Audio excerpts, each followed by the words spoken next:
Hello, and it's Matt Heaton. Welcome back to another episode of Backer's Corner. So I had asked on the Virtual Guided Session Facebook group for suggestions on Bouzouki topics, and the first one in was Nancy, who was asking about playing polkas on the Bouzouki. What do you do about polkas? And my first suggestion was to run to the bar and buy a round, but we will address this. So polkas are, I think, one of, if not the hardest tune type to back, unless you're really, really steeped in them. Part of the problem is that most of us aren't really steeped in them. We hear tons of reels, we hear tons of jigs, we're used to playing that, and polkas are just kind of, they're a different thing. They've got a different feel to them. It's nothing to do with the left, I mean, it's a little maybe to do with the left hand, but it's mostly the right hand feel.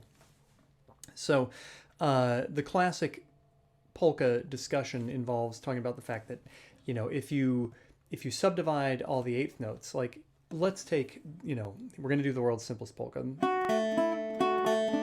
What is it? Da da. Right? Da da da da da da. So if you play that, if you just go like ya da da da da da da da da da da, down and up, it seems a little too slow. And if you go, but if you double that, if you go da da da da da da da da da da da da, it's a little too frenetic, right? So that's the problem. On the guitar, when I play guitar with polkas, I tend to do a lot of like kind of light strumming. I'll do a couple different patterns.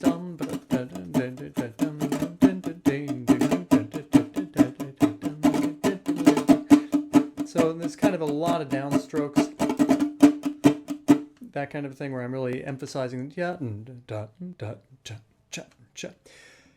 bouzouki. I'm not going to do that because bouzouki, bouzoukas, I don't know.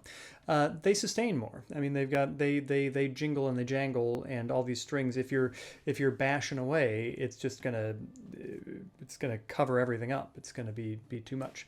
So first thing is to play very lightly, and I would hardly ever do what I would call a strum, like like I'm thinking of strumming as like coming from the arm and a bigger motion, and whereas this is more like very small kind of wristy motions.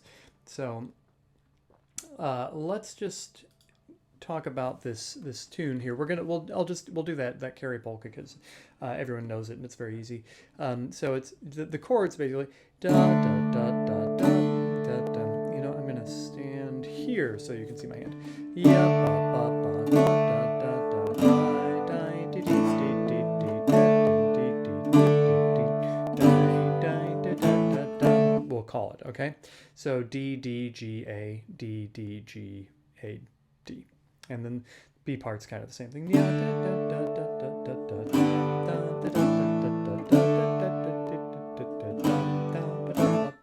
Okay, just simple. Get the harmonies out of the way there. So I'm gonna just try and play it for you, and then we'll sort of dissect what I come up with. I'm sorry about this this little clunk, but I think it'll be better if I move it over a little. Can you see me better? Yeah, that's better. So if we go 2, 3, 4, yeah, da, da, da, da, da, da, da,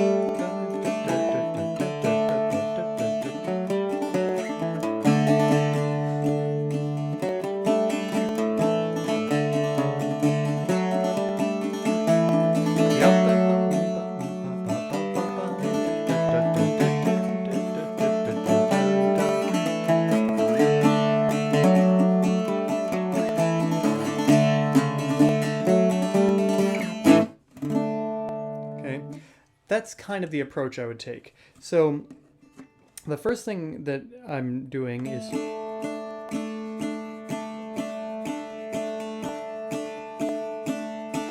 so I'm doing those off strokes, but you notice my hand is really moving, like it's still bouncing.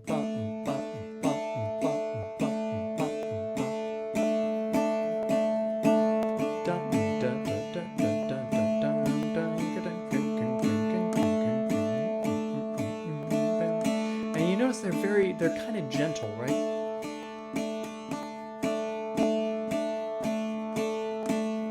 So, if first thing I would do is just sort of play along with it and just do, if you're listening to a tune, like if somebody's going,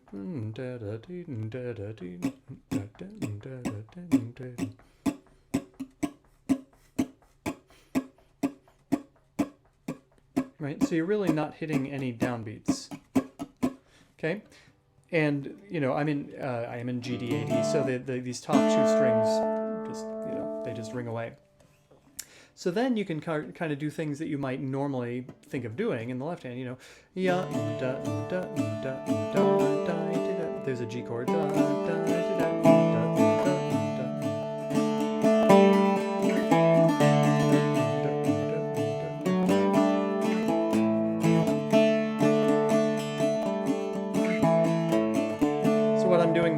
I'm not doing like big chords. I'm going D and then a G. For a G, I'm just playing the G note on the 5th fret, and then the kind of going back and forth between the E and the A down there.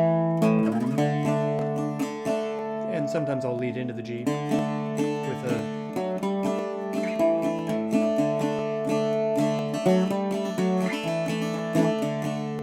And you notice so at the end of that phrase, I got a little busier. I put some actual upstrokes. Dum ticka tung ticka tung ticka tung.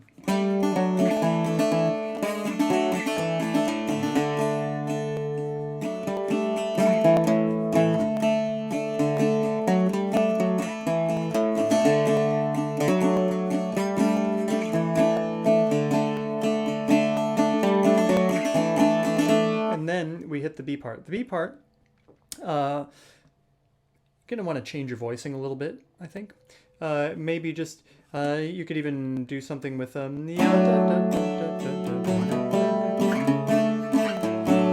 maybe we switch to doing something like this. So these voicings are, again, because it's the same chords, right? We're just doing a slightly different version.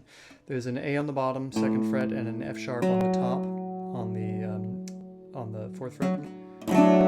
So that's going to be your D chord. It's a D over A. And then you go up, that's a G over B, so that's your G on the 5th fret and the B below it on the 4th. And that same shape goes up, and that is now your A chord. It's an A over C sharp chord. And then, if you want, it can just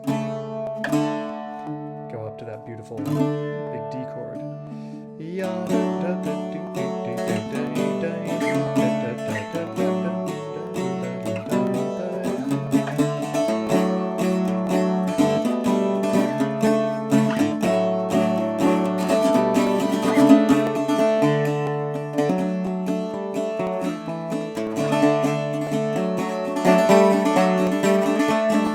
So you can kind of think of it as like less is more, and you want to save any sense of like faster picking, any kind of like flourishy stuff for like the end of a phrase when you're pushing into another phrase.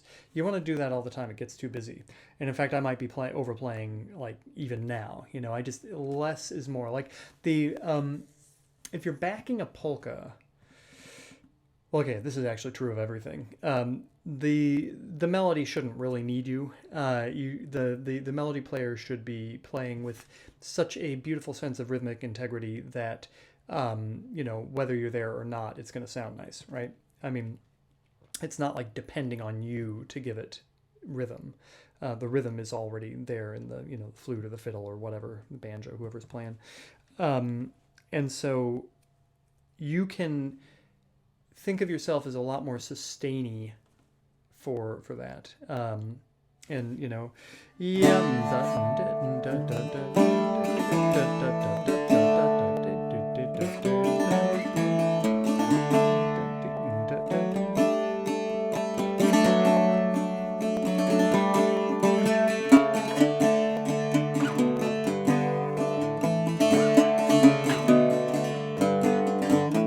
can mess around with the voicing and whatnot.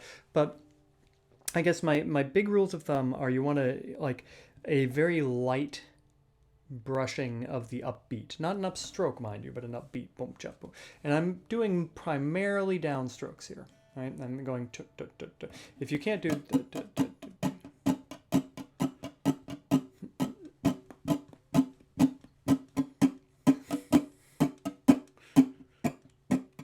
it's a really good exercise. And the upstrokes, think of them as just purely like ornamental. Like you're gonna do that once in a while, but it's not part of your main. It's not part of your main thing. And really like listen to a lot. I mean, listen to Star Above the Garter over and over and over again, and try to like hear how they play those polkas, and hear how like the fiddle bow kind of pushes into that upbeat, and how they there's no backing on that record, and like how they impart the sense of rhythm without somebody actually spelling it out. So yeah, I think that's in a small nutshell. That's kind of what I try and do on polkas. So thank you for watching. If you have any questions or comments, of course, just leave them below. Will help happily reply to anything. If you think I'm full of nonsense, you can certainly tell me that as well. I won't be offended. This is just one person's opinion about this stuff, and happy playing. So happy polking.